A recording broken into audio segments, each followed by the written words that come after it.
Hi, it's Ian. Welcome to another 5-minute marketing tip. We are back looking at how to differentiate your business. In this video, we're looking at how to differentiate your business through the way that you do what you do, how you do it. It's a very common form of differentiation that a lot of services businesses try to use, but often they struggle with it. I'll explain why after the break.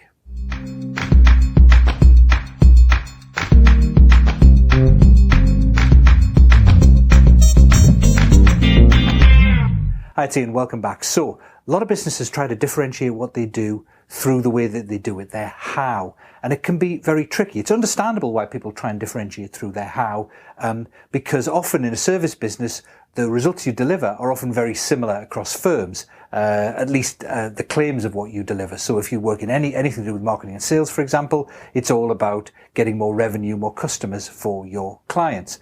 But how you do that, the way that you do it, the way that you work with them is often very different because we're people businesses and all our people are different. Firms have different kind of cultures and ways of working. You'll know that if you've worked in a variety of different firms.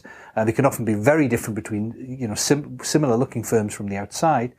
So often that's then embedded in how you try and differentiate yourself in the marketplace. But it can be tricky. If you want to have a successful differentiation through how you do things, you need to do three things. So the first of those three things is you need to be able to articulate how your how is valuable to your clients. So if you're different in terms of the way you do things, that's only useful as a differentiation if that way of doing things is actually valuable to your potential clients. So as an example, when I worked with Gemini Consulting in the 90s and then we got merged into Capgemini and Ernst & Young in the kind of about 2000, one of the ways we tried to differentiate ourselves in the marketplace was the way we worked with clients. We got a lot of feedback from clients that said we were better to work with, we're more fun, we really worked well in teams, we worked in a partnership environment rather than being those kind of consultants who flew in and just told people what to do.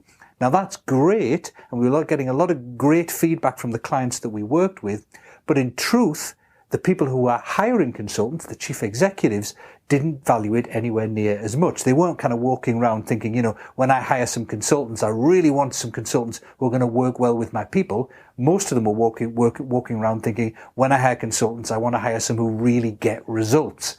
And they were kind of obsessed by getting improvements. And secondarily, yeah, it'd be nice if they worked well with my people and got on with them. But actually, many of them didn't mind all that much. It was the people themselves who weren't the buyers who thought it was great. So that wasn't a strong differentiation because we weren't able to clearly articulate the value of what we did to our clients. So however it is you differentiate yourselves, you need to be able to articulate the value of that and spell it out. So, if you do leadership training, by working on business problems that the people in the training courses have back in their organizations rather than kind of theoretical case studies, for example. You need to be able to articulate why that's better, why that delivers better results, why they learn more from that because it's real world with real problems, etc., etc. So you can often see that very clearly, but often the people hiring you can't see that, so you need to be able to articulate to them. Second thing you need if you're going to differentiate through your how is you need to make your how tangible. There are a couple of things you need to do there. First is you need to make your how verifiable. So for example, if you are a project management consultancy and you like to think you're better because you're really good at risk management, much better than your competitors at risk management, that's great, you can say that, but how do you make it real for your clients? One way you can do it is to make sure that you have certifications, you have, various approvals, you have feedback from your clients, all sorts of things that verify that yes, indeed, you really are great at risk management.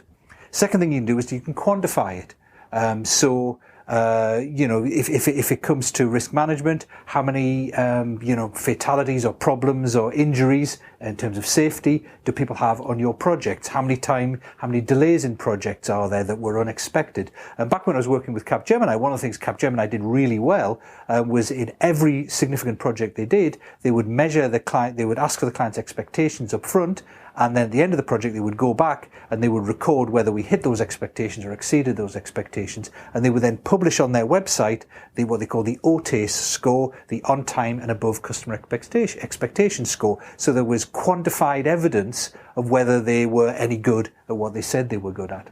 Final thing you need to do to make your how tangible is to embed it in a methodology or process. So going back to the risk management example, you may say you're great at risk management, but saying to the client, we're different because we're really good at risk management is nowhere near as saying to the client, well, actually we ensure there are, we minimize risks on the project by using our RED risk management,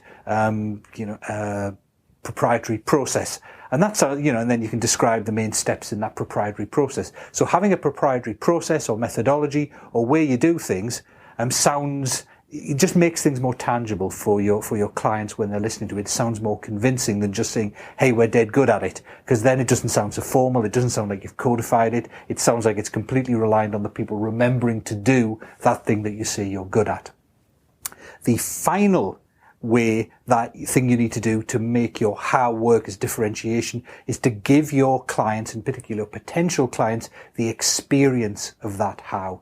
So differentiating through a how is great for existing clients because they'll have experienced working with you and how you're different. They'll have seen it firsthand, that how and its impact. But if someone hasn't worked with you before, then they don't know what it's really like. So you've got to make sure that you give them the experience of working with you before they actually work with you. And that's all about your follow-up marketing. So make sure that whatever follow-up marketing you do, it demonstrates and is aligned with your differentiation in terms of your how. So going back to the project management consultants who are great at risk management, make sure if you're sending articles to your client, then most of them are about reducing risk on projects. Just gets into their mind you really understand risks.